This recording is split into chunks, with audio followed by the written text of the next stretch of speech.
Bienvenue sur Thailand News. Dans l'édition d'aujourd'hui, crise sanitaire en Thaïlande.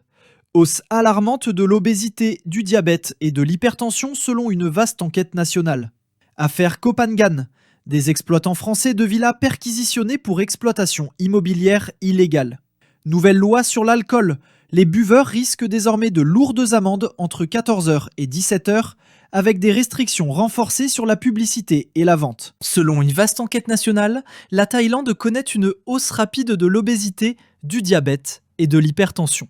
La dernière enquête nationale sur la santé, NHES, révèle une détérioration inquiétante de la santé publique, annonçant une recrudescence des maladies non transmissibles MNT dans les années à venir. Les experts soulignent que la prévention précoce, notamment chez les jeunes, est essentielle pour éviter de graves conséquences sur la santé et l'économie du pays. Une enquête nationale aux résultats alarmants. Le docteur Wichai Aekplakorn, chef du département de médecine communautaire de la faculté de médecine de l'hôpital Ramati Bodhi, Université Mahidol, a présenté les résultats de cette étude menée avec Thai Health et l'Institut de recherche sur les systèmes de santé. Réalisée entre août 2024 et avril 2025, elle a recueilli des données auprès de 30 057 participants dans tout le pays en se concentrant sur 4 facteurs majeurs de risque: l'obésité, l'hypertension, le cholestérol total élevé, le diabète. Obésité, diabète, hypertension, une hausse généralisée. Les chiffres montrent une augmentation marquée de tous les indicateurs par rapport à 2004. L'obésité est passée de 28,6% à 45%, l'hypertension de 22% à 29,5%, le cholestérol élevé de 16,5% à 19,8% et le diabète de 6,6% à 10,6%. Il est également préoccupant de constater que 27% des personnes diabétiques ignorent leur maladie, tandis que près de la moitié des hypertendus ne sont pas conscients de leur état. Les jeunes particulièrement touchés. L'obésité est désormais plus fréquente chez les 15 à 34 ans, tandis que le cholestérol atteint son maximum entre 45 et 59 ans. Le syndrome métabolique touche 28,4% des Thaïlandais et progresse dans toutes les tranches d'âge. Au total, on estime à 6,1 millions le nombre de personnes atteintes de diabète, à 17,5 millions celles souffrant d'hypertension et à 5,7 millions les cas de prédiabète. Alcool, tabac et sédentarité, des risques en hausse. Le docteur Ruengrude Patanavanich, également de l'hôpital Ramati Bodhi, explique que la consommation d'alcool, de tabac et le manque d'activité physique sont des facteurs déterminants dans cette dégradation. Le tabagisme traditionnel a diminué, passant de 25,3% en 2004 à 18,5%, mais l'usage de la cigarette électronique a presque triplé depuis 2020, pour atteindre 2,8% en 2021. 2025, on estime à 60 000 le nombre d'utilisateurs âgés de 10 à 14 ans et à 840 000 ceux de 20 à 29 ans. La consommation excessive d'alcool a également progressé, passant de 10,9% en 2015 à 12,9%. Par ailleurs, 42,6% des personnes interrogées déclarent ne pas pratiquer suffisamment d'activité physique, contre 30% auparavant. Des exploitants français de villas, dans le sud de la Thaïlande, ont été perquisitionnés dans le cadre d'une enquête sur des activités illégales. La police de Kopangan a mené une opération visant une entreprise française soupçonnée d'utiliser des prête-noms thaïlandais pour exploiter illégalement des biens immobiliers et des hôtels sans licence. Cette descente, effectuée le 7 novembre, a mobilisé la police provinciale de Surat Thani, le commissariat de Kopangan, le bureau de l'immigration, la police touristique et les autorités locales du district. 4 sites perquisitionnés. Site 1, un bureau d'entreprise à Mu 1 dans le sous-district de Kopangan où étaient conservés les registres comptables de 4 sociétés dirigées par 2 ressortissants français. Des documents ont été saisis et 3 employés thaïlandais interrogés. Site 2, un projet de 18 villas loué à des touristes étrangers pour 5 000 bahts, environ 134 € la nuit. 2 réceptionnistes thaïlandais et 2 clients étrangers ont été entendus.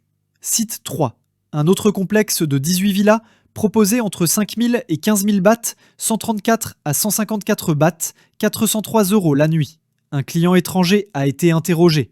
Site 4, un projet de 29 villas en construction où 2 propriétaires français ont été interrogés. Un modèle économique lucratif. Selon les enquêteurs, les ressortissants français louaient des terrains à des propriétaires thaïlandais pour une durée de 30 ans, puis subdivisaient ces terrains afin d'y construire des villas. Ces dernières étaient revendues sous forme de droits de sous-location entre 3 et 7 millions de bahts, 80 000 à 188 000 euros l'unité. Certains acheteurs occupaient leurs propriétés, tandis que d'autres confiaient la gestion locative aux exploitants français qui percevaient une commission de 20%. D'après la police, l'ensemble de l'opération générait au moins 200 millions de bahts, environ 5,3 millions d'euros par an en loyers et revenus de gestion. Enquête en cours. Les autorités ont saisi les registres commerciaux pour les examiner et poursuivent les interrogatoires afin de déterminer si les sociétés ont enfreint les lois sur les licences hôtelières ou utilisé des structures illégales de prête-nom. Cette descente s'inscrit dans une vaste campagne de répression contre les étrangers exploitant des entreprises non autorisées dans les zones touristiques de la province de Surat Thani. L'opération a été déclenchée à la suite de plaintes concernant des expatriés et des touristes israéliens installés sur l'île. Koh Phangan est mondialement connu pour ses célèbres full moon parties, attirant chaque mois des milliers de visiteurs du monde entier. Les personnes qui consomment de l'alcool entre 14h et 17h en Thaïlande risquent désormais de lourdes amendes. Une modification de la loi sur le contrôle de l'alcool, entrée en vigueur le samedi 8 novembre 2025, renforce les restrictions et durcit considérablement les sanctions liées à la consommation, la commercialisation et la publicité des boissons alcoolisées. Les consommateurs désormais responsables, depuis 1972, la vente d'alcool est interdite dans la plupart des magasins et supermarchés entre 14h et 17h. Désormais, les sanctions s'étendent aussi aux consommateurs. Toute personne surprise à boire ou à se faire servir de l'alcool durant les heures ou dans les lieux interdits peut être condamnée à une amende d'au moins 10 000 bahts, environ 269 euros. Interdiction stricte de la publicité.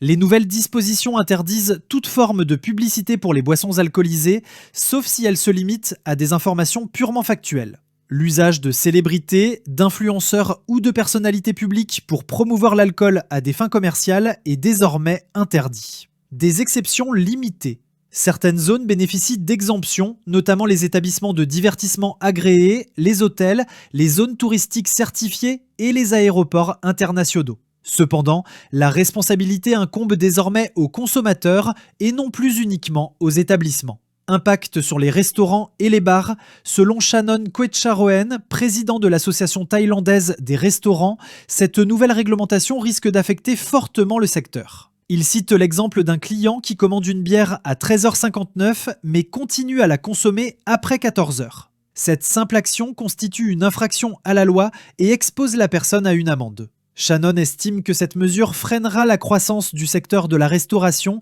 et créera une incertitude juridique pour les établissements. Dans des quartiers touristiques comme Khao San Road à Bangkok, certains bars-restaurants redoutent déjà une baisse de 50% de leurs ventes pendant les heures concernées. Des inquiétudes persistent également quant à une application arbitraire de la loi, certains craignant que des agents utilisent ces règles pour infliger des amendes injustifiées aux clients ou aux établissements. Une loi vivement critiquée.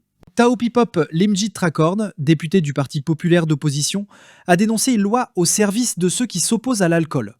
Militant pour la libéralisation du marché, il plaide pour une autorisation de vente d'alcool 24 heures sur 24. Il estime aussi que cette réglementation risque de semer la confusion chez les touristes étrangers, qui pourraient ignorer les restrictions horaires et être sanctionnés à leur insu. En Thaïlande, où le bouddhisme est la religion principale, les pratiquants et les moines suivent les 5 préceptes, parmi lesquels l'abstinence d'alcool et de substances intoxicantes, considérées comme essentielles à la pleine conscience et à la modération des comportements.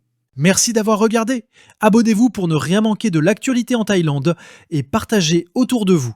À demain, même heure.